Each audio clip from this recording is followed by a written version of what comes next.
जय माता दी, हर हर महादेव। पितृपक्ष की शुरुआत हो चुकी है। इस दौरान पितरों को खुश करने के लिए ब्राह्मणों को भोजन करवाएं। ब्राह्मणों को भोजन करवाने की परंपरा क्या है? श्राद्ध कर्म के दौरान कौन कौन सा भोजन बनाना चाहिए? यह 16 दिन खास तौर पर पूर्वजों के कर्ज को चुकाने का समय है। पितृपक्ष के दौरान पूर्वजों की आत्मा की शांति के लिए ब्राह्मण भोजन, तर्पण और दान किए जाते हैं।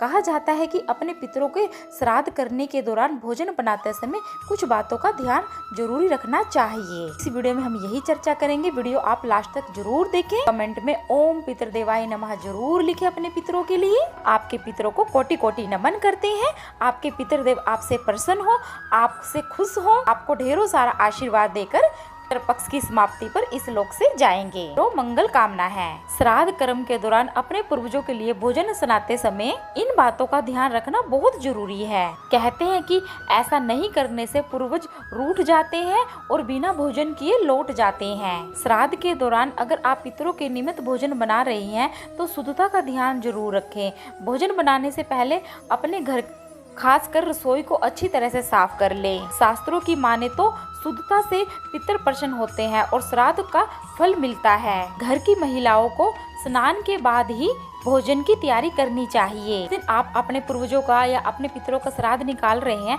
उस दिन आपको ब्रह्म मुहूर्त में ही उठकर एक लोटा जल लेकर अपने बाजे पर छिड़काव करना चाहिए और अपने पितर देव को, अपने पूर्वज को आमंत्रण देना चाहिए। हे पितरदेव, आज आपका श्राद्ध है, मैं नियमित तौर से आपके लिए ब्राह्मणों को भोजन कराऊंगा या आपके लिए ब्राह्मणों को भोजन देकर आऊंगा, तो आप भी भोजन ग्रहण करने के लिए जरूर आए। सबसे पहले आपको ये नियम लेना है। उसके बाद घर की महिला को अपने घर की साफ सफाई कर लेनी है, नहा धो लेना है।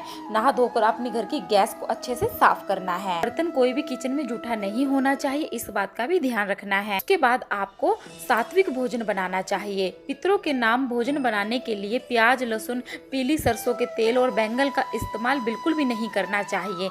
जब आप पितरों का भोजन बना रहे हैं तो शुद्ध देसी घी में ही बनाएं। इसके अलावा भोजन में इस्तेमाल होने वाले दूध और दही का प्रयोग भी आपको देसी गाय का ही करना चाहिए। भोजन में क्या ना बनाएं? श्राद्ध कर्म में पितरों के नाम बनाए जाने वाले भोजन में खीर का विशेष महत्व माना जाता है। इस दिन पूरी, आलू की सब्जी, छोले या फिर कद्दू की सब्जी बना सकते हैं। भोजन सात्विक ही बनाना है। इसके अलावा मिठाई को भी पितरों के भोजन में शामिल करें।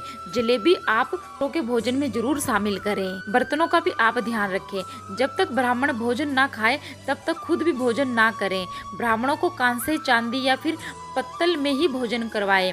श्राद्ध कर्म के दौरान कांच और प्लास्टिक जैसी चीजों का इस्तेमाल करना वर्जित है। इसके साथ ही ब्राह्मण को दक्षिणा दिशा में ही भोजन करवाएं। पितृपक्ष के दौरान आपको शराब वगैरह नहीं पीना चाहिए। मांसाहारी खाना बिल्कुल नहीं खाना चाहिए।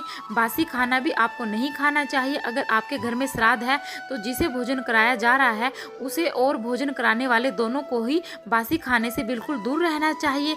ऐसी मान्यता है कि इन दिनों में बासी खाना नहीं खाना चाहिए। मूली, अरवी और कंद वाली सब्जियां पितरों को नहीं चढ़ाई जाती हैं, इसलिए इस तरह की सब्जी श्राद्ध में ना बनाए और ना ही इसका भोग किसी ब्राह्मण को लगाएं। श्राद्ध पक्ष में चना वर्जित माना गया है। श्राद्धों में चने का सेवन किसी भी रूप में वर्जित है। यहाँ तक कि चने का सत्तू भी नहीं खाया जाते।